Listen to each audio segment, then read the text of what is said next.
சுதந்திரம் என்பது சும்மாவா வந்ததே.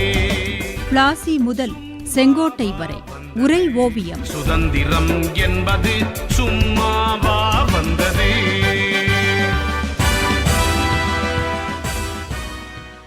நீங்கள் சொன்னதை வைத்து பார்க்கும்போது ஆயுத இயக்கமாக வெளித்தெரியாமல் அமைதியான மக்கள் போராட்டமாகவே அந்த கூடா மக்கள் மன்ற போராட்டம் வெளிப்பட்டிருக்கும் என்று நினைக்கிறேன். அப்படித்தானா தாயே? அவர்கள் தங்கள் நோக்கத்தில் வெற்றி